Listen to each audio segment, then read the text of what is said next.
Sharing is something legendary LSU basketball coach Dale Brown got used to when he grew up. His father left the family before he was born. His single mother raised him and his two older sisters in a tiny apartment above a store. They shared everything.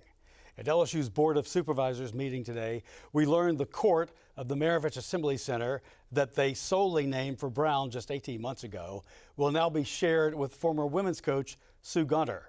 The new name, Dale Brown Sue Gunter Court.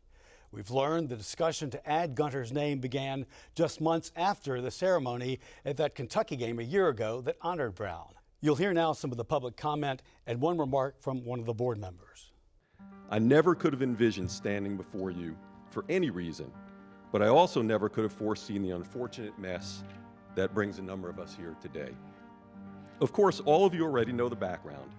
Unfortunately, though, much of what has happened, a private pressure campaign, direct participation of President Tate and Governor John Bel Edwards and others, countless additional behind-the-scenes conversations, all of it has happened without including the public. I am for naming something after Coach Gunter. I just think it could be done a different way. Why not name the practice facility, the scoreboard? I ask you to vote no on this today and back up and rethink this. It's got to be a way that we can honor one without dishonoring another. It's been said the decisions we make during the day often affect how we sleep at night. It is my hope when the dust settles today and the votes are counted that you all can sleep well tonight. Today, I ask that you vote to honor one of the game's most worthy competitors. I ask that you vote to honor a woman who broke down barriers by building up others. So here we are, 18 months later, with the same mess. Naming a court that's already been named for someone who's a great lady, a great coach, and is fully deserving of some honor. But the process is still wrong. And I believe the people up here believe that it's still wrong, unless they've changed their mind and hadn't told me.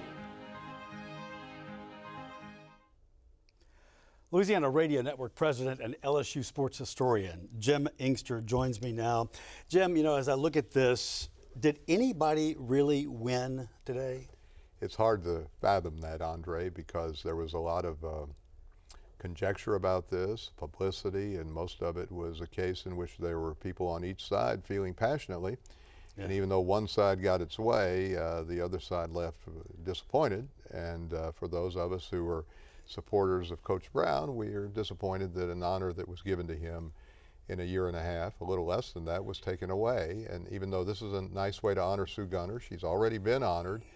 And it, in the view of many, I think probably the majority of those who followed this closely, it was more a taking away of an honor from Coach Brown than bestowing one on Coach Gunter. Well, an oddity, because I've never heard of anything named, like a court named for somebody, then changed a year later.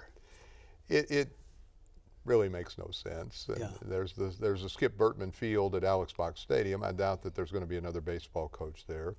There's the Charlie McClendon practice facility. I doubt that there's going to be another football coach on that. And so we have the most prolific football coach and the most prolific baseball coach at LSU who have been honored. But in 25 years, Dale Brown was never given this kind of accolade by the university that he served for a quarter century. And then he gets it, and now it's kind of taken away. Yeah, nothing. And the board meeting was, neither side really agreed on what happened, even though we know what happened. It was laid out and it was obvious, but neither side wanted to, meaning the board side and the governor, they didn't want to admit that.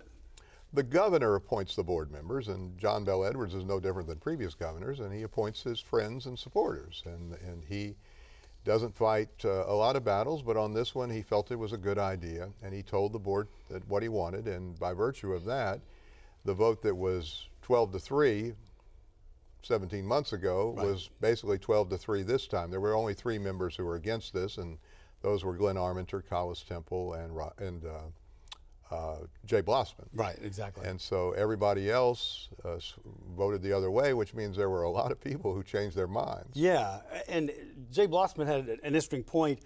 He was really hung up on the procedure the entire time, which he was then again. But he also felt like, well, I haven't been told all these things going on as soon as 2 months after the naming during the Kentucky game.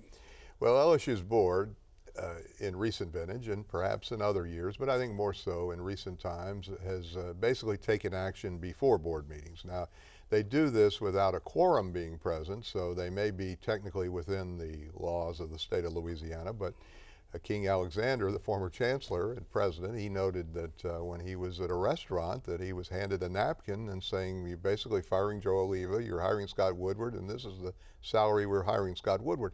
Well, I don't think that was done without consent of the board. Yes. And right. several board members were present at Right. that meeting at Jubin's, as he calls it, the Monday Night Massacre. And it seems that even though the faces at LSU have changed, the process remains largely the same. Well, the process may be largely the same since Huey Long. That's true. Essentially fired Biff Jones back in the day. Boy, that's one from that's going back to the 20s. Right. It's 34, I think, right? Yeah, Not well, that yeah, old, Bernie Moore took. Yeah. Question: is this the end of this? Is this the end of this? No, it's not the end of it, because there will be another governor, and the board will flip over, and if another governor has an inkling to change it either to the Dale Brown Court or the Sue Gunner Court or the Kim Mulkey Court, I would imagine that governor will have the cachet to do whatever he or she wants. All right, the sun will rise tomorrow morning. That's what my dad always said after an LSU defeat. So it'll come up.